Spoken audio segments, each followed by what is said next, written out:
আমন্ত্রণ প্রিয় দর্শক, 21 রাতে 7ই নভেম্বর এই দিনটিকে কেউ বলেন সিপাহী জনতা বিপ্লব, কেউ বলেন সৈনিক হত্যা দিবস, কেউ বলেন জাতীয় সংহতি দিবস। অর্থাৎ এই যে কেউ কেউ এক এক নামে অভিহিত করছেন, বিশেষ করে দেশের রাজনৈতিক দলগুলো, এর মধ্যে দিয়ে একটি বিষয় প্রমাণিত যে এখনো অমীমাংসিত যে সেই 7ই নভেম্বর 1975-এর কি হয়েছিল, জাতির সামনে আমরা এখনো সঠিক ইতিহাসটি বোধহয় এখনো তুলে ধরতে পারিনি। যতটুকু আমরা জানি যে যার দৃষ্টিকোণ থেকে লিখেছেন, হয়তো সেটাই স্বাভাবিক, যার দৃষ্টিকোণ থেকে ইতিহাসগুলো নির্মিত হয়। তারপরেও একটি সুষ্ঠু বস্তু নির্ভর কোন ইতিহাস অন্তত এই দিনটিকে ঘিরে আমরা আমাদের সামনে আমরা হাজির করতে পারিনি, সেটি বোধহয় নির্দ্বিধায় বলা যায়। এই বিষয় নিয়ে আমরা আলোচনা করব। এই বিষয়ে আলোচনার জন্য আমাদের 21 স্টুডিওতে আজ উপস্থিত রয়েছেন বিএনপি চেয়ারপারসনের উপদেষ্টা শামসুজ্জামান দুদু, রয়েছেন সিনিয়র সাংবাদিক কাজী সিরাজ, এবং তার পরপরই রয়েছেন কর্নেল তাহের, সংসদের সহসভাপতি, ডাকসুর সাবেক জিএস, জাসদ নেতা ডাক্তার মুস্তাক আহমেদ। আমি ডাক্তার মুস্তাক আহমেদ আপনাকে দিয়ে শুরু করি।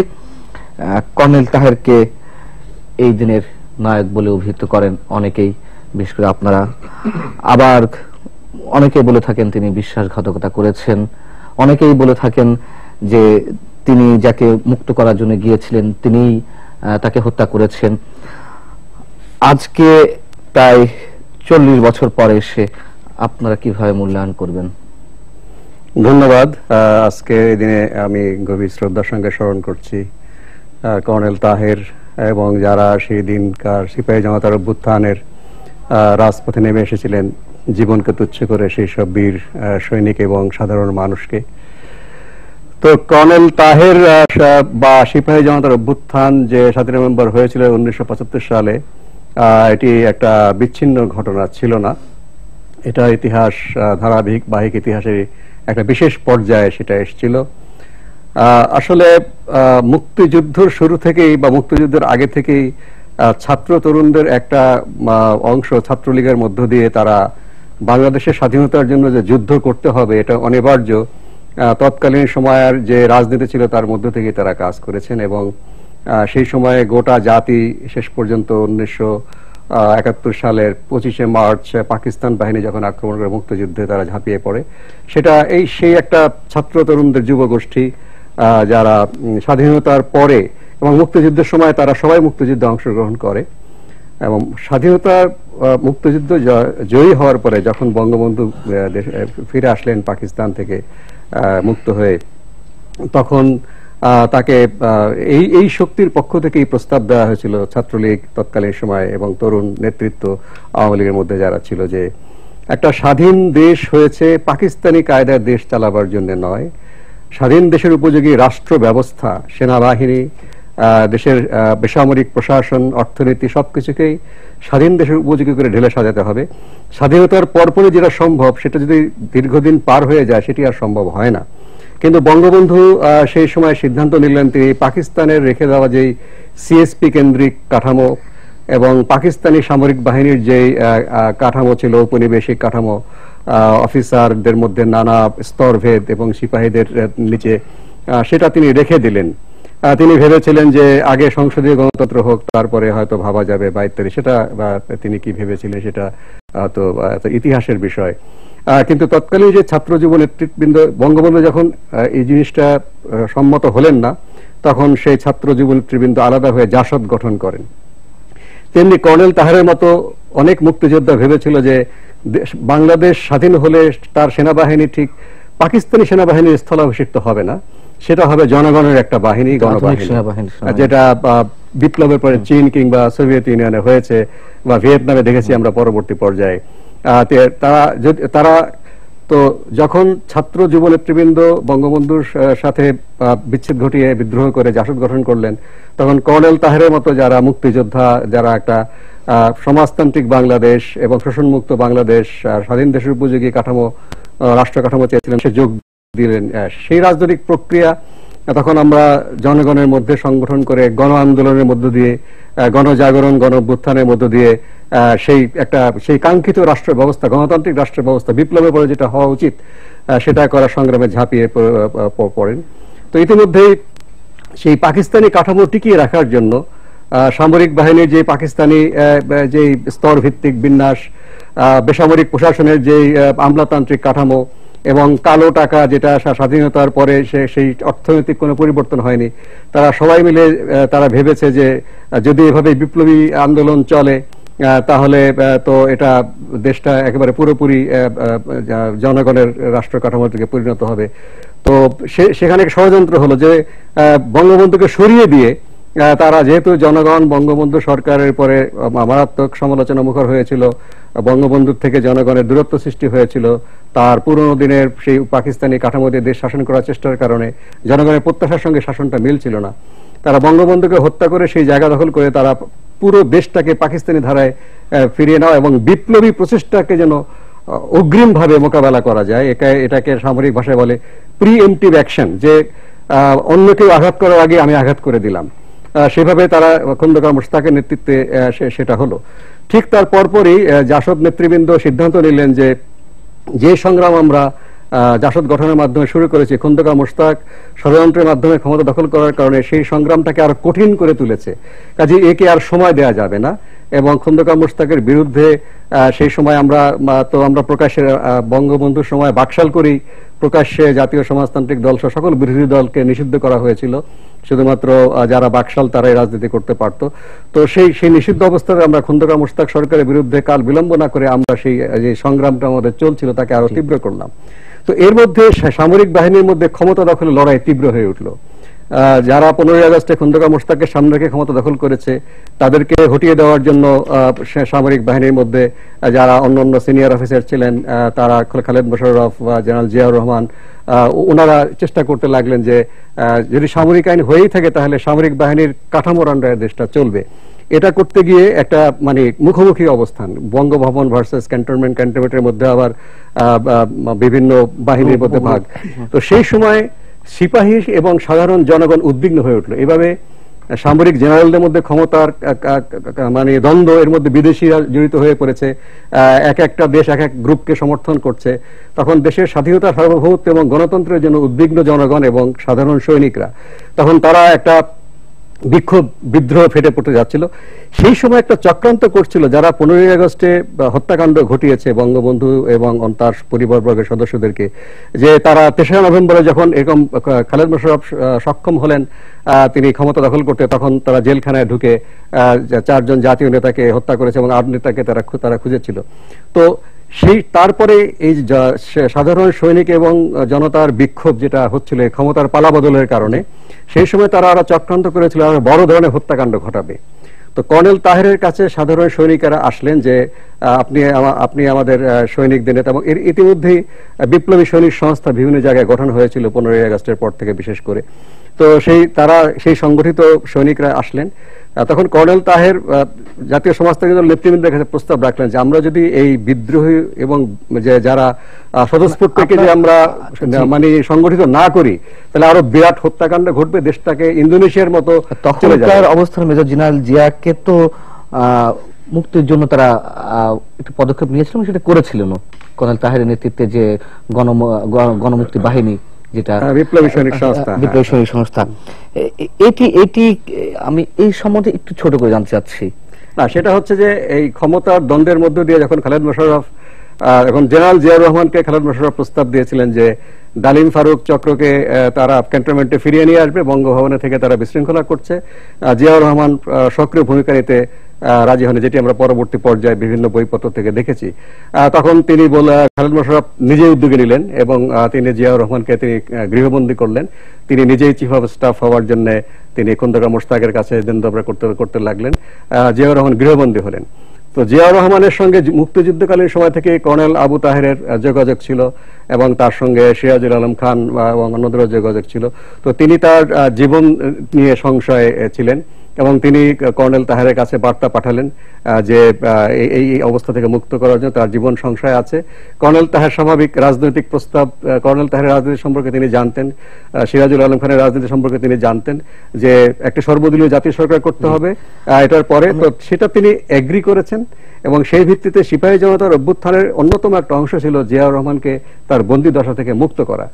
সেটাই সেই আমি যেটা বলতে চাচ্ছি যে সেই সময়ের বিশৃঙ্খল অবস্থা থেকে একটা সুশৃঙ্খল রাজনৈতিক দিকে পরিচালনা করবার জন্য যেন কোনো বৃহত্তর রক্তপাত করার সুযোগ না পায় 15 আগস্টের মতো চক্রান্তকারীরা, সেটা এবং দেশের সেই রাষ্ট্র কাঠামো গঠন করা, যেটা জাসদের বক্তব্য ছিল যে স্বাধীন দেশের উপযোগী করা, সেই লক্ষ্যগুলো কে সামনে রেখে রাজনৈতিক প্রস্তাব নিয়ে একটা জাতীয় সরকার করার প্রস্তাব নিয়ে সেটা হয়েছে। জি, সেটি কতটুকু বাস্তবায়িত হয়েছিল সে বিষয়ে অবশ্যই আপনার কাছে আবার শুনবো। শামসুল দুদু, আপনার মূল্যায়নটা শুনতে যাচ্ছি 7 নভেম্বর। ধন্যবাদ আপনাকে।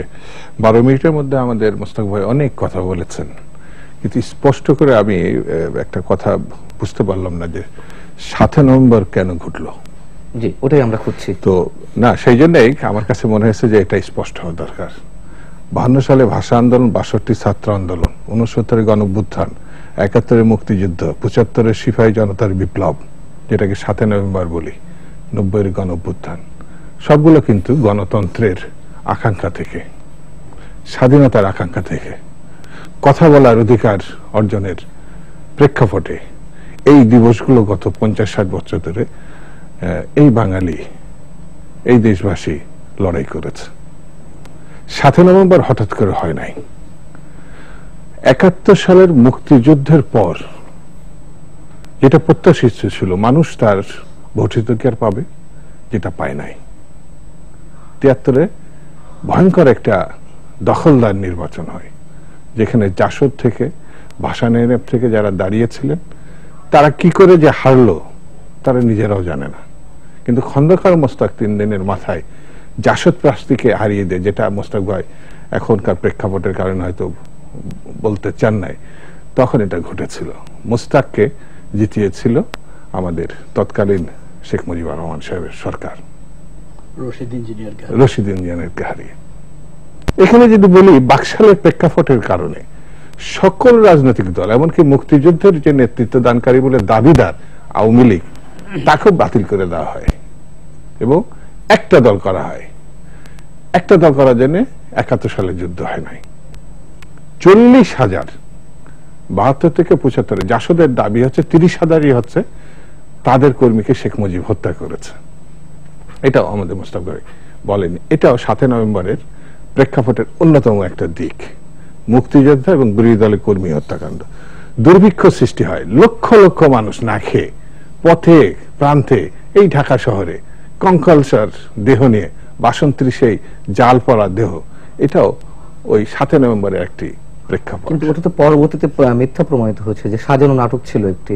এটা আপনার কাছে মনে হতে পারে, আমার কাছে না। পরবর্তীতে যিনি যারা বাকশাল তুলেছেন, পরবর্তী তিনি এটা স্বীকার করেছেন, যারা পত্রিকা বন্ধ করাকে সমর্থক, যারা দুর্ভিক্ষের সমর্থক, যারা সর্বহারা পার্টির শেয়ার শিকদারকে, আমি কথাগুলো শেষ করি, এটা আপনি সমর্থক এটা আমি বলছি না, যারা সমর্থক শেয়ার শিকদারকে হত্যা করার কারণে রক্ষী বাহিনী, কি ভয়ঙ্কর বাহিনী, যে বাহিনীর আজকে র্যাবের সঙ্গে কিছুটা যারা ওই সময় ছিলেন, যারা প্রাপ্তবয়স্ক বিরোধী দলের রাজনীতি করেছেন, রক্ষী বাহিনী কি জিনিস, পিতাকে দিয়ে মাথা কেটে আপনার ফুটবল খেলেছে, এই রক্ষী বাহিনী তাদেরকে পাহারা দিয়েছে, তারা আওয়ামী লীগের।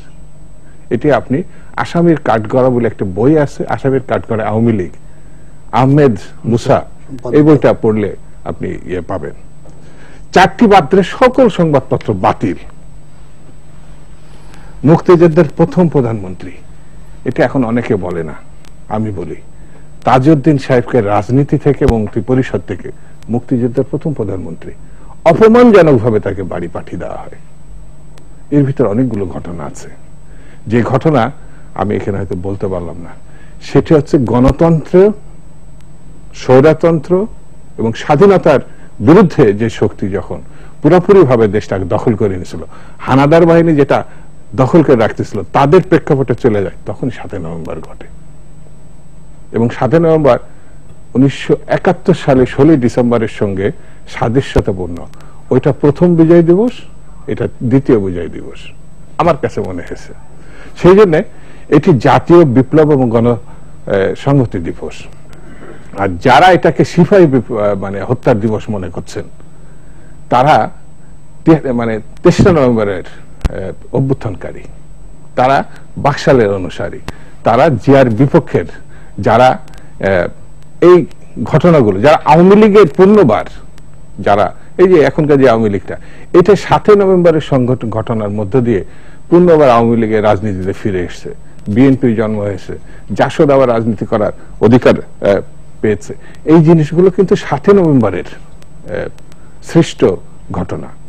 আর আমাদের মোস্তফা ভাই আভ্যন্তরীণ যে ঘটনাগুলো, তারেক সাহেব, আমাদের জিয়া রহমান সাহেবের মুক্তি, এইসব নানান ওখানে ইতিহাসের ঘটনা যে যার কাহিনী মতো তুলে নিয়েছে, কিন্তু বাস্তবতাটা হচ্ছে সেই জিয়াকে ঘিরে 7 নভেম্বর সংগঠিত হয়েছে।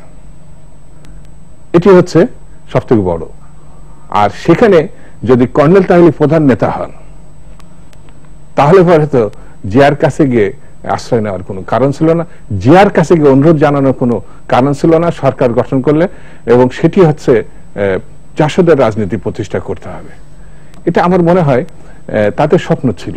আমি একটু ক্লারিফাই করার জন্য আমি জিজ্ঞাসা করি, কর্নেল তাহের যে ভূমিকা নিয়েছিল তৎকালীন মেজর জেনারেল জিয়াউর রহমানকে মুক্ত করার জন্য, আর আপনি বলছেন যে মেজর জেনারেল জিয়াউর রহমানকে মুক্ত করার জন্য কর্নেল তাহের, এটা জাসদের দাবি, আর যে তারা জিয়াকে মুক্ত করেছে, সিপাহী জনতা মুক্ত করেছে। এটা কর্নেল তাহের নেতৃত্ব কে ছিলেন? এটা তো মানে বারবার বলার দরকার নেই, এই বিপ্লবটা ছিল সিপাহী জনতার বিপ্লব। সিপাহীরা যখন বেরিয়েছে, যখন জনতা বেরিয়েছে, তখন তাদের নেতা হচ্ছে শহীদ জিয়া রহমান। না, নেতা তো বেরিয়ে আসছে, নেতা তো শহীদ জিয়া রহমান। ঘটাতে গেলে তো নিশ্চয়ই গণঅভ্যুত্থান যখন রাস্তায় ঘটায়, তখন রাজনৈতিক দল ঘটায়, এটা বুঝতে হবে। আর এখানে শহীদ জিয়া রহমান, আপনি দেখবেন যে শেখ মুজিবুর রহমান সাহেব 25 মার্চ রাত্রে গ্রেপ্তার বরণ করে যখন তাকে পাকিস্তানে নিয়ে যাওয়া হয়, তখন কিন্তু শহীদ জিয়া রহমান স্বাধীনতার ঘোষণা করেছিলেন। তখন কিন্তু নেতা শেখ মুজিব ছিলেন, কিন্তু তিনি পর্দার আড়ালে চলে গেলেন। আরেকটি তরুণ নেতাকে আমরা দেখতে পেলাম, সেটা শহীদ জিয়া রহমান। 7 নভেম্বরে যে দাবি দাবাই করুক না কেন, নেতা ছিলেন শহীদ জিয়া রহমান। কাজী সিরাজ, আপনার মন্তব্য জানতে চাইছি, আপনি কিভাবে মূল্যায়ন করবেন 7 নভেম্বরকে? ধন্যবাদ আপনাকে। 7 নভেম্বরকে আমি যেটা মনে করি, এটা পূর্ব পরিকল্পিত কোনো বিপ্লব ছিল না, পূর্ব পরিকল্পিত বিপ্লব ছিল না। এটা 7 নভেম্বরকে মূল্যায়ন করতে গিয়ে আগের দুটো ঘটনা, 3রা নভেম্বরের খালেদ মোশাররফের নেতৃত্বে অভ্যুত্থান, তার আগে 15 আগস্টের যে পট পরিবর্তন, ওইগুলোকে সামনে আনতে, ওইগুলোকে বাদ দিয়ে শুধু 7 নভেম্বরকে আমার মনে হয় বোঝানো যাবে না। 15 আগস্টে শুধু সরকারের বদল হয়নি, আওয়ামী লীগের নেতৃত্বেই পরিবর্তনটা হয়েছে, বঙ্গবন্ধু নিহত হয়েছেন। আওয়ামী লীগের যারা অভ্যুত্থান ঘটিয়েছেন 15 আগস্ট, সব তো আওয়ামী লীগের নেতা ছিলেন। খন্দকার মুস্তাক আওয়ামী লীগের নেতা ছিলেন। হ্যাঁ, কিছু তারা তো ছিলই, কিন্তু রাজনৈতিক নেতৃত্বে কারা ছিলেন? খন্দকার মুস্তাক এবং তার সরকারের সমস্ত মন্ত্রী ছিলেন বঙ্গবন্ধু সরকারের মন্ত্রী, একজনও এর বাইরে কেউ মন্ত্রী ছিলেন না। তাদের ইনভলভমেন্ট ছিল, সেনাবাহিনীর কিছু লোক তো জড়িত ছিলই, কিন্তু আওয়ামী লীগের কারা ছিলেন? তারা কি আওয়ামী লীগ নেতা নাকি সেনাবাহিনীর? বলবো যৌথ পরিকল্পনা ছিল, সেনাবাহিনী এবং খন্দকার মুস্তাক গং, তাদের যৌথ পরিকল্পনা, যৌথ চিন্তা ভাবনা। এর উপরে বহু লেখালেখি, বহু বইপত্র আছে। খন্দকার মুস্তাকের সঙ্গে কে কখন দেখা করেছে, কার কখন কোথায় বৈঠক হয়েছে, পরিকল্পনাটা তারা সম্মিলিতভাবে করেছেন। এবং সামরিক বাহিনী মূল বঙ্গবন্ধু হত্যাকাণ্ডে মূল ভূমিকাটা তারা পালন করেছে। আমি যেটা বলতে চাইছি, 15 আগস্ট খালি বঙ্গবন্ধুকে হত্যা করে সরকার বদল করে মুস্তাক সরকার হয়েছে নর্দেন, দেশের রাষ্ট্রের একটা আদর্শিক পরিবর্তন হয়েছিল। তখন যে 4 রাষ্ট্রীয় নীতি ছিল, সেখান থেকে পরিবর্তন হয়েছে। খন্দকার মুস্তাকের নেতৃত্বে যে সরকার প্রতিষ্ঠিত হয়েছিল, সেখান থেকে তারপরে যে ঘটনাগুলো বেশি আলোচনা মানুষ জানে এখন, এগুলো 3রা নভেম্বর যেটা হলো, 3রা নভেম্বর মূলত যে খালেদ মোশাররফের নেতৃত্বে অভ্যুত্থানটি হয়েছিল, সে অভ্যুত্থানটি যেটাকে বলা হয়ে থাকে 15 আগস্টের ঘটনার পাল্টা প্রতি বিপ্লব হিসেবে দেখা হয়। অনেকে দেখেন, কেউ দেখেন এটা একটা বিপ্লব ছিল। খালেদ মোশাররফের যে আচরণ এবং যে ভূমিকা, তার সপক্ষে 6 নভেম্বর থেকে যে কারণে ঘটনাগুলো ঘটা শুরু করলো, তারা খালেদ মোশাররফের ভাই রাশেদ মোশাররফ, যিনি আওয়ামী লীগের মন্ত্রী ছিলেন, খালেদ মোশাররফের মা বেগম মতিয়া চৌধুরী শহীদ মিনারে একটা মিছিল করে বঙ্গবন্ধুর বাড়ির দিকে যান, বঙ্গবন্ধুর বাড়ি পর্যন্ত পৌঁছান। এবং তখনই খালেদ মোশাররফের সম্পর্কে একটা ধারণা সেনাবাহিনীর ভেতরে এবং বাইরে প্রচার হয়ে যায় যে যেহেতু মতিয়া চৌধুরী আওয়ামী লীগ নেতা রাশেদ মোশাররফ এবং খালেদ মোশাররফ মা ওখানে আছেন ওই মিছিলে, এবং তাদের মিছিলের গন্তব্য ছিল বঙ্গবন্ধু ধানমন্ডির বাসভবন, যে এটার পেছনে ইন্ডিয়ার একটা হাত আছে, একটা ভূমিকা আছে। এবং তখনই খালেদ মোশাররফের যে অভ্যুত্থানটা সেটা ভারতপন্থী আওয়ামী লীগপন্থী একটি অভ্যুত্থান হিসাবে মানে পরিচিতি লাভ করে ফেলে। ক্ষণিকের মধ্যে বিদ্যুৎ গতিটা ছড়িয়ে পড়ে কিন্তু সেনাবাহিনীর অভ্যন্তরে এবং বাইরে। এই প্রেক্ষাপটেই কিন্তু সেনাবাহিনীর অভ্যন্তরে নানা কারণে রক্ষী বাহিনী গঠন, সেনাবাহিনীর বঞ্চনা, নানা অসুবিধা সবকিছু মিলে সেনাবাহিনীর মধ্যে ক্ষোভ ছিল, জনগণের মধ্যে, যেটা শামসুজ্জামান দুদু বলেছেন, মুস্তাক সাহেব কিছুটা বলেছেন, পরিপূর্ণ বলেন নাই, যে গণতন্ত্রের যে শর্ত বাংলাদেশের জনগণের ছিল সরকারের কাছে, সেই শর্ত বঙ্গবন্ধু সরকার পূরণ করেন নাই। পদে পদে গণতন্ত্র পদদলিত হয়েছে, এবং এটা তো আছেই, হত্যা, সন্ত্রাস, রাষ্ট্রীয় সন্ত্রাস, লুণ্ঠন, দুর্নীতি, দুরাচার। বঙ্গবন্ধু সে ঐতিহাসিক মন্তব্যগুলো আমি মনে করতে পারি যে 7.5 কোটি মানুষের জন্য 7.5 কোটি কম্বল এসেছে, আমারটা গেল কই। আরো বলেছে যে মানুষ পায় সোনার খনি আর আমি পাই পাইছি চোরের খনি। মানে এই জিনিসগুলো, এগুলোর কারণে জনগণের মধ্যে আওয়ামী লীগের সরকার পরবর্তীকালে বাকশাল যে গঠন হলো, এগুলোর পরিণতি কিন্তু 15ই আগস্ট অকারণে ঘটে গেছে। এটা যদি বলেন হ্যাঁ 15ই আগস্ট ঘটনাটা নিষ্ঠুর ঘটনা, বঙ্গবন্ধু হত্যাকাণ্ড অবশ্যই নিষ্ঠুর, গোটা পরিবার পরিজন এভাবে হত্যাকাণ্ড কোন মানুষ সমর্থন করতে পারে না। কথা সত্য ধরে বলতে হয়, যারা আওয়ামী লীগের যে অংশ পরিকল্পনাকারীর ভূমিকা ছিল, তাহলে তারা নিশ্চয় দেশপ্রেমিক ছিল। যদি বঙ্গবন্ধুর অপকর্মের কারণেই 15 আগস্টের ঘটনা ঘটে থাকে, বঙ্গবন্ধু সরকারের ঘটনা, তাহলে তারা যে ঘটনাটি 15 আগস্টে ঘটেছে, যারা ঘটেছে তারা নিঃসন্দেহে এটা মিন করে না। মানে ষড়যন্ত্রকারী সবসময় গণতন্ত্রের কারণে এটা করে থাকবে। ষড়যন্ত্রকারী গণতন্ত্র বিরোধীদের মধ্যেও ক্ষমতার দ্বন্দ্ব, ক্ষমতার সংঘাত এগুলো থাকতে পারে, এগুলো থাকে, এগুলোর কারণে কিন্তু হয় সবসময় এটা যে একজন যে কারণগুলোতে এই কারণগুলো হচ্ছে ইতিহাসের সত্য, ইতিহাসের বাস্তবতা। এর কারণেই 3রা নভেম্বর হলো। 3রা নভেম্বর 15ই আগস্টকে প্রতিহত করবার জন্যই কিন্তু 3রা নভেম্বর। এবং 3রা নভেম্বর এই ঘটনাটি যখন একটি ভারতের পক্ষে ঘটনা বলে প্রচার হলো, প্রতিষ্ঠিত হয়ে গেল অনেকটা অল্প সময়ের মধ্যে, তখন এই ঘটনা ঘটে। এই সময়টার মধ্যে ক্যান্টনমেন্টের ভেতরে জাসদের গণবাহিনী, বিপ্লবী সৈনিক সংস্থা, কর্নেল তাহের, তারা আগে থেকে কাজ করে আসছিলেন। এবং তাদের প্রোগ্রাম কি ছিল? তাদের প্রোগ্রাম ছিল বৈজ্ঞানিক সমাজতন্ত্র কায়েম করা। এবং তারা যেটা মুস্তাক সাহেব যেটা বললেন, জিয়া রহমান সাহেবের সাথে তাদের একটা চুক্তি ছিল, এটা কখনো দালিলিক কোনো প্রমাণ জাসদ দিতে পারেনি, অথবা জিয়া রহমান কখনো মুখে এরকম কথা বলেছিলেন সেরকম কোনো তথ্য নাই। এটা যেটা বলা হয় অনেকগুলো ঘটনার কারণেও প্রমাণ ছাড়া, তথ্য ছাড়া, মিথ, কল্প কাহিনী দিয়ে তো সত্য প্রতিষ্ঠিত করা, সত্য হয় না কল্প কাহিনী। তো এখন সেরকম কোনো প্রমাণ নেই। হ্যাঁ, এটা সত্যি কথা, জিয়াউর রহমানের মুক্তির ব্যাপারে কর্নেল তাহের, গণবাহিনী, বিপ্লবী সৈনিক সংস্থার ভূমিকা ছিল। কিন্তু তারা সেই ভূমিকাটা কেন রেখেছিলেন? কর্নেল তাহের কিন্তু সেনাবাহিনীতে কর্মরত ছিলেন না, বাইরে ছিলেন।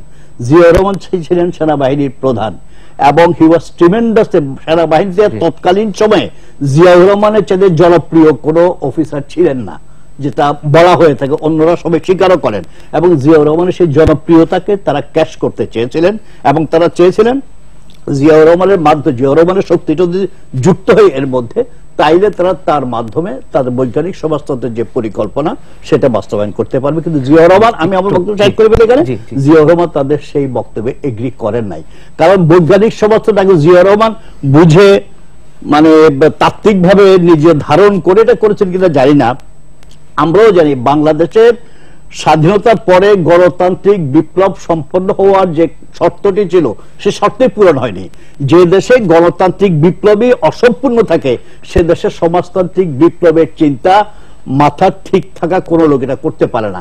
গণতান্ত্রিক বিপ্লব সম্পন্ন হওয়ার আগে সমাজতান্ত্রিক বিপ্লব হয় না, করা যায় না, অসম্ভব। এবং জিয়াউর রহমান সঠিকভাবে, আমি যেটা ব্যক্তিগতভাবে মনে করি, জাসদের বৈজ্ঞানিক সমাজতন্ত্র কায়েমের যে পরিকল্পনা এবং এটা করার জন্য তারা যেটা করেছে সেটা পরবর্তীকালে যদি আমার 6 নভেম্বরে আমাদের একটা বিরতি যেতে হবে। তার আগে ছোট করে আমি দুজনের কাছে শুনতে চাই, শামসুল ইমান দুদু এবং আপনার কাছ থেকে যেটি বললেন শামসুল ইমান দুদু এবং সাংবাদিক কাজী সিরাজও বললেন যে 7 নভেম্বরের মধ্যমণি অবশ্যই কর্নেল তাহের নয়। একজন দেশপ্রেমিক সামরিক শাসক হিসেবে তাকে মুক্ত করাই ছিল লক্ষ্য এবং তার জনপ্রিয়তাকে সামনে নিয়ে এসে কর্নেল তাহের বা জাসদ যেটি করতে চেয়েছিল বৈপ্লবিক সৈনিক সংস্থা, এই বিষয়ে আপনার মন্তব্য। তাদের ভাষ্য অনুযায়ী তৎকালীন একজন দেশপ্রেমিক সামরিক কর্মকর্তা হিসেবে জেনারেল জিয়াকে মুক্ত করার যে বিষয়টি, দেখুন জেনারেল জিয়াকে মুক্ত করার জন্য সিপাহী জনতার অভ্যুত্থান হয়েছে এটা আমিও বলি না। জেনারেল জিয়াকে মুক্ত করার বিষয়টি এটা অন্যতম লক্ষ্য ছিল, প্রধান লক্ষ্য ছিল না। প্রধান লক্ষ্য কিন্তু বৈজ্ঞানিক সমাজতন্ত্র প্রতিষ্ঠাও ছিল না। প্রধান লক্ষ্য ছিল যে সমস্ত রাজবন্দীকে মুক্ত করে সকল দল, গণতান্ত্রিক দলকে সমন্বয়ে একটা সর্বদলীয় জাতীয় সরকার করা। হ্যাঁ, জিয়াউর রহমান শেষ ভাই ঠিকই বলেছেন, জিয়াউর রহমান বুঝতে পেরেছেন যদি সর্বদলীয় জাতীয় সরকার হয় জাসদ সহ, তাহলে দেশটাতে মানে সমাজতন্ত্র প্রতিষ্ঠার পথটা অনেকটা এগিয়ে যাবে। সমাজতান্ত্রিক সরকার না হলেও সেটা হবে একটা অন্তর্বর্তীকালীন সরকার যেটা সমাজতন্ত্র প্রতিষ্ঠা করার পথটাকে অনেক সুগম করবে। এবং যেভাবে বঙ্গবন্ধু এগ্রি করেননি, বঙ্গবন্ধু এগ্রি না করার ছিল গণতান্ত্রিক পন্থায়, আর জিয়াউর রহমানের ডিসএগ্রি করাটা বা সেটা হচ্ছিল ষড়যন্ত্রের পন্থায় এবং বিশ্বাসঘাতকতার পন্থায়। ফলে পরবর্তী পর্যায়ে বাংলাদেশের রাজনীতিতে কতগুলো নিষ্ঠুর ঘটনা ঘটেছে। বিশ্বাসঘাতকতা বলতে কোনটা, মানে কর্নেল তাহেরের নেতৃত্বে যে বিপ্লব সংগঠিত যাচ্ছে সেটার প্রতি, নাকি পরবর্তী অধ্যায়ের কথা বলছেন? আমি বলছি যে উনি বলছেন দালিলিক প্রমাণ নেই। হ্যাঁ, উনি বন্দী থাকা অবস্থায় কিভাবে যোগাযোগ করেছেন সেটা একমাত্র ওনার পরিবারের সদস্যরা বলতে পারবেন। কিন্তু 7 নভেম্বরে জনতা অভ্যুত্থান হওয়ার পরে তিনি টু ফিল্ড আর্টিলারিতে একটা বৈঠক হয়েছিল, সেখানে কর্নেল তাহের কেন গিয়েছিলেন এটা কি অস্বীকার করতে পারবেন? সেখানে কেন কর্নেল তাহের সঙ্গে জনাব হাসানুল্লাহ কিনু, ডক্টর আকলাকুর রহমান কেন গিয়েছিলেন? জেনারেল ওসমানী সেখানে ছিলেন, মাহবুব আলম চাষী ছিলেন, যত আর্মির উচ্চপদস্থ অফিসাররা তারা ছিলেন। সেখানে কর্নেল তাহেরের সঙ্গে জিয়াউর রহমানের একটা মানে ইয়েতে বারান্দায় অনেকক্ষণ কথা হয়েছিল। জেনারেল ওসমানী শেষে অধৈর্য হয়ে গিয়েছিলেন যে আমাদেরকে ডেকে এনে তাহেরের সঙ্গে কি কথা বলছো। তো সেই এর চেয়ে বড় দালিলটা তারা কি কথা বলেছিলেন সেখানে জাসদের পক্ষ থেকে প্রকাশ করা হয়েছে। তাদের জিয়াউর রহমান এবং সবাই মিলে আবার বৈঠকে বসেছিলেন। সেই বৈঠকে বসে পরিষ্কারভাবে প্রস্তাব দেওয়া হয়েছে যে সমস্ত রাজবন্দীদের মুক্ত করে তাদের সমন্বয়ে সর্বদলীয় জাতীয় সরকার করে অবিলম্বে নির্বাচনের তারিখ ঘোষণা করতে হবে। সকল রাজনীতিকে যে নিষেধাজ্ঞা ছিল বাকশাল হওয়ার সময় সেটাকে প্রত্যাহার করতে হবে। শেষ এই জন্য 8 নভেম্বরে কিন্তু মেজর জেনারেল এবং আসম আব্দুর রবকে ছেড়ে দিতে বাধ্য হন জিয়াউর রহমান সাহেব। চুক্তির একটা সামান্য অংশ তিনি পুরো করেছিলেন। এবং সন্ধ্যার সময় যে বিদ্রোহী সৈনিক যারা ছিল তারা ব্যারাকে ফিরে যেতে চাচ্ছিল না, তখন তারা দাবি তুলেছে যে জেনারেল জিয়াউর রহমানকে নিজে এসে যদি তিনি আমাদের যে প্রতিরক্ষা বাহিনীর সংস্কার যে 12 দফা, তাদের কিছু দাবি ছিল ব্যাটম্যান প্রথা বিলোপ এবং অন্যান্য বিষয়, যে তিনি নিজে এসে যদি আমাদেরকে বলেন যে আমাদের 12 দফা মানবেন তাহলে আমরা আমাদের ব্যারাকে ফিরে যাব। বড় দালিলিক প্রমাণ কি আছে? কর্নেল তাহেরের নেতৃত্বে হোক বা না হোক, সিপাহী জনতা যে জেনারেল জিয়াউর রহমানকে মুক্ত করেছিলেন তাদের প্রতি পরবর্তী সম্মানগুলো তিনি প্রদর্শন করেননি। শামসুল ইমান দুদু, আমার অনেক কথাই সিরাজ ভাই বলেছেন যে আমাদের শহীদ জিয়া রহমান তখন কতটা জনপ্রিয় ছিল, আর যিনি জনপ্রিয় থাকেন তার মধ্যে দিয়েই কিন্তু আকাঙ্ক্ষাগুলোকে বাস্তবে প্রতিষ্ঠা করার একটা উদ্যোগ নেয়। যেমন জাসদ যখন সৃষ্টি হয় তখন তারা যে বৈজ্ঞানিক সমাজতন্ত্রের স্লোগান তোলে সেটি কিন্তু মেনে নেওয়ার জন্য শেখ মুজিবের উপরে যত রকম চাপ প্রয়োগ করা জাসদ সেটা করেছে। কিন্তু একটা সময় যখন তারা ব্যর্থ হয়েছে, পল্টনে তাদের শেখ সাহেব চলে গেছে, সরহদ দিতে যাননি, ছাত্রলীগ বিভক্তির সময়, তখন থেকেই তারা শেখ সাহেবকে নানান অভিধায় তারা চিহ্নিত করার চেষ্টা করে। শেখ সাহেব তার রাজনীতিতে সেটা গণবিরোধী হলো আমাদের দৃষ্টিভঙ্গিতে, গণতন্ত্রের বাইরে অবস্থান হলো, সে তার মতো করে চলেছেন। সেখানে জাসদীয় রাজনীতি তিনি গ্রহণ করেন। আর বৈজ্ঞানিক সমাজতন্ত্রের কথাটা আমাদের এদেশে ইসলামী সমাজতন্ত্রের কথা শুনেছি, সমাজতন্ত্রের কথা শুনেছি, কিন্তু বৈজ্ঞানিক সমাজতন্ত্র হ্যাঁ, তো এটা এই বৈজ্ঞানিক লাগানো সমাজতন্ত্র এটা 72 পরবর্তী সময় আমরা এটা শুনেছি। আর সেটা কেন সম্ভব না সেটা আমাদের সাথে ব্যাখ্যা করেছেন। আমি যেটা বলতে চাচ্ছি এটা খুব, সেটা হচ্ছে শেখ সাহেবকে গণবাহিনী সশস্ত্র পন্থায় জাসদ উৎখাত করতে চাইছে, তাকে পেলে হত্যাও করত, কারণ অনেক এমপিকে জাসদ ওই সময় হত্যা করেছে, মানে আন্দোলনের সশস্ত্র বিপ্লবের অংশ হিসাবে তারা এটা করেছে। আর যেটি 7 নভেম্বরের বিপ্লব, সেটা আমি কিন্তু এখানে আপনার বলার চেষ্টা করেছি যে এটি সিপাহী জনতার বিপ্লব ছিল, এটা ইতিহাসে খ্যাত। আপনি যেটা বলছেন তাহলে নেতৃত্বকে দিল, নেতৃত্ব শহীদ জিয়া রহমানের তার ভাবমূর্তি, তার জনপ্রিয়তা, তার ব্যক্তিত্ব, তিনি ঘরে বন্দী থাকলে তিনি নেতৃত্ব দিবেন না এটা ভাবার কোনো কারণ নাই। তার নেতৃত্বের প্রখরতায় গ্রহণযোগ্যতার কারণে কিন্তু জাসদ তার কাছে গেছে। জাসদের যে দালালিক প্রমাণে যে কথাটা এখন আসছে, এগুলো কোনো আলোচনা ছিল না, কারণ শেখ জিয়া রহমান বৈজ্ঞানিক সমাজতন্ত্রের লোক ছিলেন না, তিনি রাজনীতিতে ছিলেন না, কিন্তু তিনি গণতন্ত্রের পক্ষে ছিলেন, স্বাধীনতার পক্ষে ছিলেন, মানুষের অধিকারের পক্ষে ছিলেন। কিন্তু কোন জায়গায় আপনার জাসদের সঙ্গে ওই বিপ্লবের আগে, আমি একটা শেষ করি, ওই বিপ্লবের আগে যেটাতে অনেক সময় শোনা যায় কর্নেল জিয়াউদ্দিন জাসদের সঙ্গে কথা বলেছেন, সিরাজ শিকদার সাহেব কথা বলেছেন, কিন্তু জিয়া রহমানের সঙ্গে তাহের সাহেব কোন গোপন মিটিং করেছেন উনি চাকরিরত অবস্থায়, এটা বলা হচ্ছে যখন তিনি বন্দী অবস্থায়। তো বন্দী অবস্থায় কি করে তোমার আলোচনা হয়, এরকম আমার লেখাপড়ায় আমার জানা মতে এই ধরনের কোন ঘটনা আছে আমার জানা। তবে একটু আমাদের আমি ছোট্ট করে মন্তব্য জানতে চাচ্ছি, যেটি আমি শেষ করে দিয়েছি, শেষ করতে চাই না, আমি আপনার কাছে অবশ্যই আসবো, আবারও দিতে পারে। জি, ডক্টর মুস্তাফা আহমেদ, যে শামসুল মাহমুদ বলছেন এই কথা পরিপ্রেক্ষিতে আপনার কোনো মন্তব্য, যে আসলে দিকভ্রষ্ট ছিল এক অর্থে তিনি সেটাই বলতে চাচ্ছেন জাসদ, যে বঙ্গবন্ধুকে নানাভাবে প্রেসার দেওয়ার চেষ্টা করেছেন, না পেরে পরে যখন দেখতে পেয়েছে জেনারেল জিয়াউর রহমান দ্বারা সম্ভব তখন তাকে মুক্ত করতে যাওয়া হয়েছে এটি, এবং ষড়যন্ত্রকারী হিসাবে আপনারা যেভাবে অনেক এমপিকে হত্যা করেছেন, তার মানে আমরা এটাকে জাসদকে কিভাবে স্থান দিব? একটা বিষয় দুদু ভাই কিন্তু ভিন্ন ভাষায় বললেও একটা কাছাকাছি সত্যের কাছাকাছি বলেছেন, যে জাসদের যে আদর্শ ডেফিনেটলি বৈজ্ঞানিক সমাজতন্ত্র আমাদের চূড়ান্ত লক্ষ্য, কিন্তু বঙ্গবন্ধুর সময় কিন্তু আমরা বৈজ্ঞানিক সমাজতন্ত্র কায়েম করার জন্য আমরা তার কাছে বক্তব্য পেশ করিনি বা আন্দোলন করিনি। আমরা একটা স্বাধীনতার পরে বঙ্গবন্ধুকে বলেছিলাম মুক্তিযুদ্ধে যে 5টি রাজনৈতিক দলকে নিয়ে মৌলানা ভাসানী সহ মনি সিং সহ উপদেষ্টা পরিষদ হয়েছিল মুজিবনগরে, তাদেরকে নিয়ে একটা সর্বদলীয় বিপ্লবী সরকার গঠন করার কথা বঙ্গবন্ধুকে প্রথম বলেছি। সেই একই কথা আমরা জিয়াউর রহমান যখন 7 নভেম্বরের এই মধ্য দিয়ে তিনি মুক্ত হয়ে আসলেন, তাকে কিন্তু আমরা একইভাবে বলেছি যে যারা মুক্তিযুদ্ধের পক্ষের গণতান্ত্রিক শক্তি তাদেরকে নিয়ে সর্বদলীয় জাতীয় সরকার করা হোক। হ্যাঁ, সেইটা করলে নিশ্চয়ই বাংলাদেশে একটা গণতান্ত্রিক রাষ্ট্র ব্যবস্থা হতো এবং সমাজতান্ত্রিক সমাজ গঠনের পথে একটা এগিয়ে যেত, যেটা বঙ্গবন্ধু বলেছেন সেটা ঠিক নয়। যে আমরা গণবাহিনী গঠন করতে বাধ্য হয়েছি কখন, যখন বঙ্গবন্ধু বাকশাল গঠন করলেন, গণতান্ত্রিক পন্থায় যখন নিয়মতান্ত্রিক পন্থায় রাজনীতি করার কোনো জায়গা ছিল না, সেই গণবাহিনীর লক্ষ্য ছিল একটি গণ অভ্যুত্থান করা। কোনো এমপি হত্যা করা হয় না, এমপি হত্যা হয়েছে, সেই এমপি হত্যা গণবাহিনী করেনি। এবং আওয়ামী লীগের কেউ কেউ অভিযোগ করেন, যে শামসুল আহমেদ দুদু বললেন সেই একই কথা কিন্তু আওয়ামী লীগের পক্ষ থেকে এখন হয়তো অস্বীকার করা হয় বা স্বীকার করা হয় না, এখন আপনাদের ভিতরে একটা অ্যালায়েন্স, গণবাহিনীর নির্দেশে কোনো এমপি হত্যা হয়নি।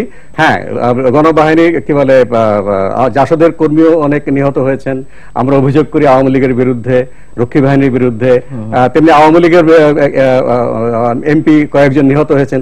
সেখানে গণবাহিনী ছাড়াও কিন্তু তখন সর্বহারা পার্টি বা পূর্ব বাংলার কমিউনিস্ট পার্টি, পূর্ব পাকিস্তানের কমিউনিস্ট পার্টি, অনেক গ্রুপ সক্রিয় ছিল। একটু সাংবাদিক কাজী সিরাজ, এই জায়গাটা এসে আমি একটি প্রশ্ন রাখতে চাই, যে জাতীয় সরকার গঠন করতে জেনারেল জিয়া রহমান তখন কেন ব্যর্থ হলেন? ব্যর্থ হন নাই, জিয়াউর রহমান সাহেব স্পষ্ট করে বলতে গেলে জিয়াউর রহমান জাতীয় সরকারের যে কনসেপ্ট, যাদের নিয়ে জাতীয় সরকার করার কথা বলেছিলেন, সেই জাতীয় সরকার যে উদ্দেশ্যের কথা বলা হয়েছে সেই উদ্দেশ্য জাতীয় সরকার মানে সফল করতে পারত না।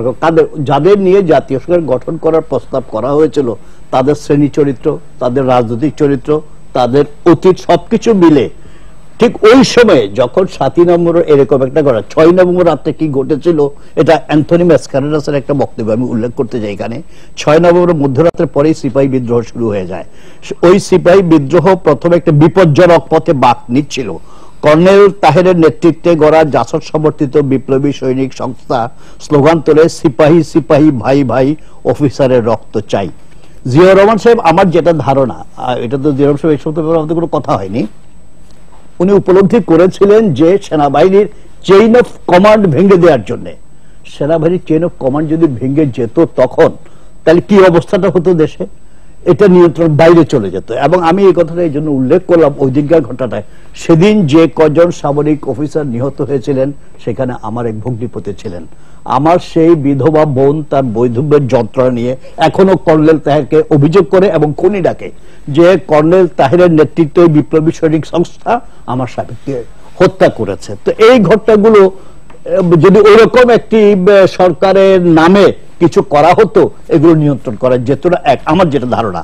আর জিয়াউর রহমানের যেভাবে গ্লোরিফাই বিভিন্ন সময় করা হয়েছে, আমরা যে কথাটা বলছি, শামসুজ্জামান দুলু যে কথা বলতে চেয়েছিলেন যে 7 নভেম্বরের বিপ্লবের তারকা পুরুষ ছিলেন জিয়াউর রহমান, সেই বক্তব্য অ্যান্থনি ম্যাসকারেনাস তার একটা ঐতিহাসিক গ্রন্থ আছে, বাংলাদেশ এ লিগেসি অফ ব্লাড একটা গ্রন্থ, সেখানে তার একটা বক্তব্য আমি উল্লেখ করি।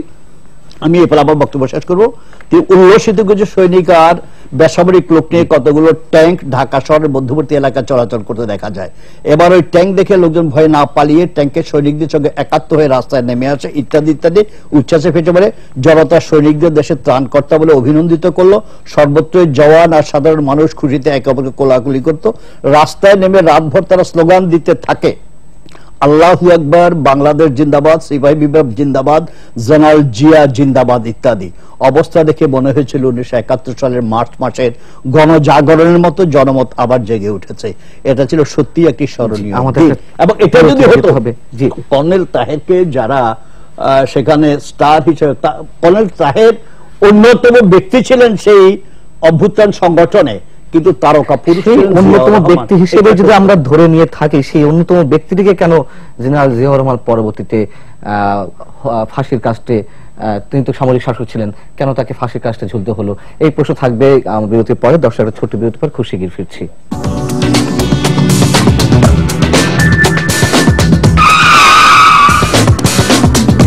দর্শক দেখছেন 21 রাত। শামসুজ্জামান দুদু, যদি কর্নেল তাহের ইতিহাসের পাতায় আপনাদের দৃষ্টিকোণ থেকে যদি অন্যতম ব্যক্তি হয়ে থাকে, প্রধান ব্যক্তি নয় আন্দোলন সংগঠনে, যদি আমি অন্যতম ব্যক্তি হিসেবেও ধরিনি, অন্যতম রূপকার হিসেবেও ধরিনি, তাহলে কেন পরবর্তী তাকে ফাঁসির কাস্টে ঝুলতে হলো এই 7 নভেম্বরকে কেন্দ্র করে? এখানে একটা ছোট্ট জিনিস সিরাজ ভাই ইয়ার যে বইয়ের মধ্যে উল্লেখ করেছেন, রূপসঞ্জয়ের সে বিখ্যাত সাংবাদিকের ম্যাসকারেনাস সাহেবের, ওই জায়গায় যে একটা ছোট্ট একটা স্লোগান আছে, সিপাহী সিপাহী ভাই ভাই, অফিসারদের রক্ত চাই।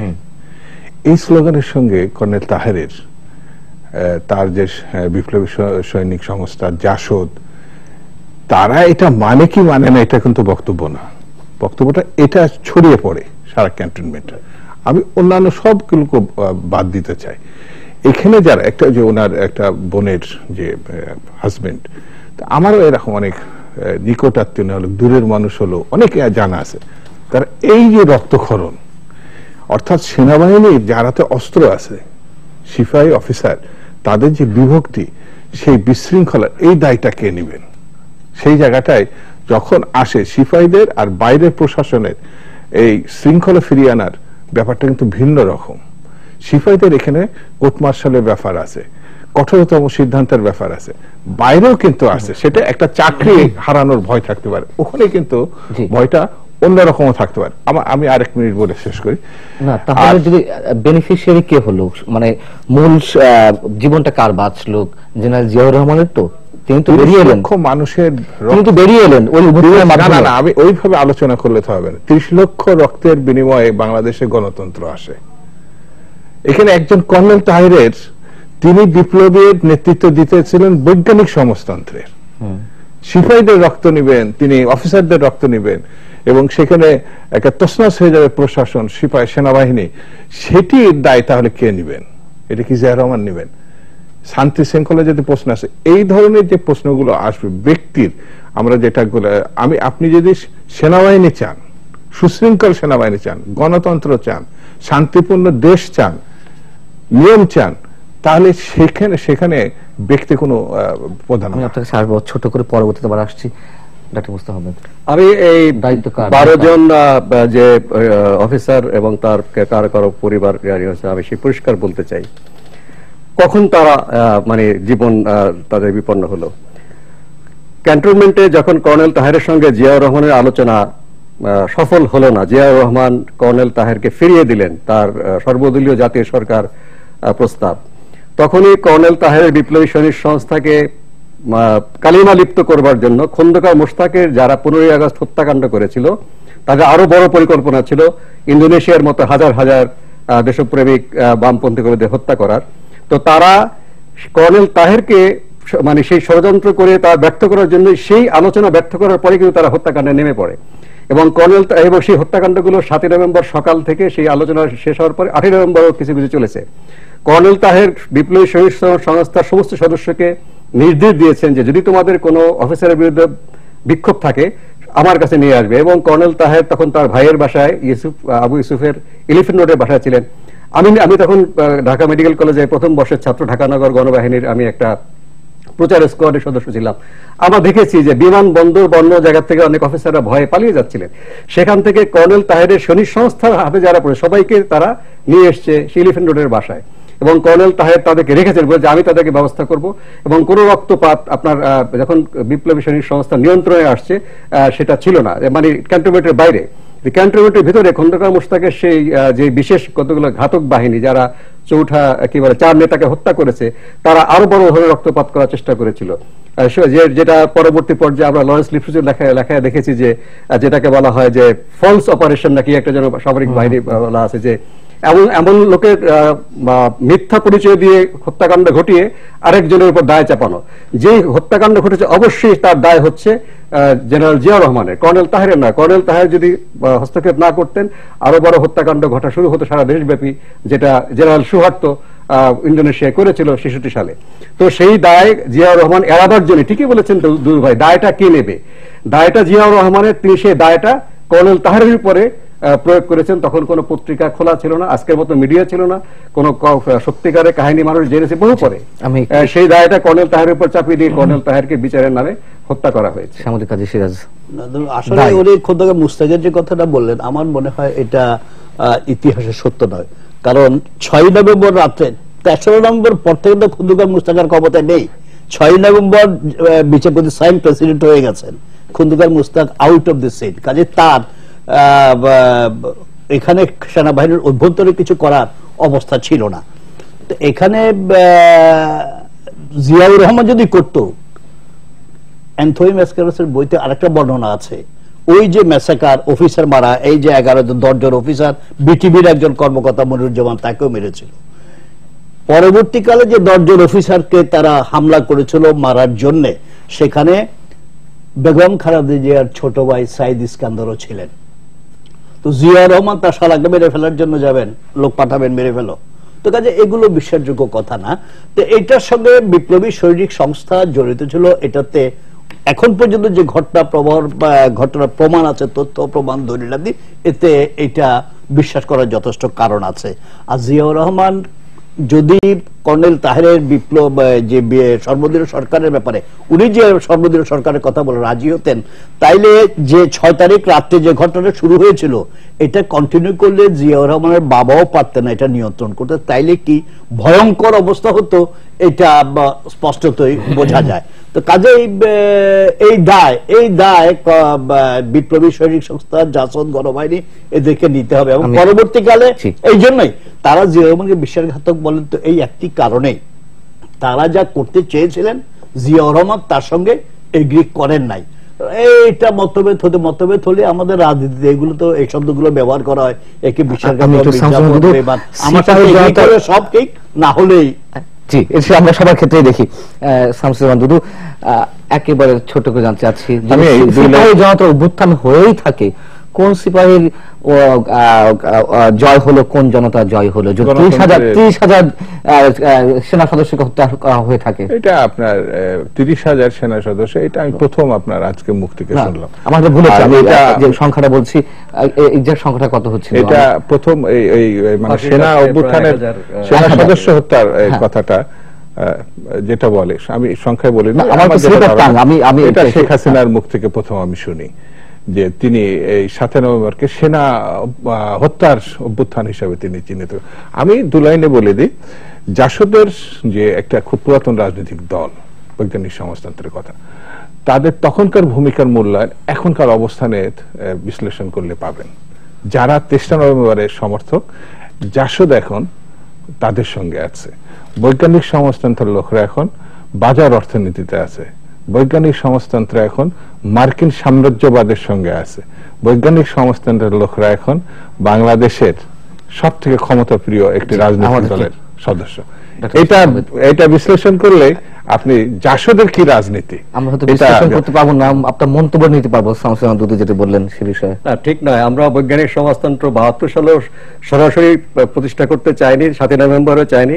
আমরা চেয়েছি সমাজতন্ত্রের লক্ষ্যে সকল গণতান্ত্রিক শক্তির একটা ঐক্যবদ্ধ সরকার।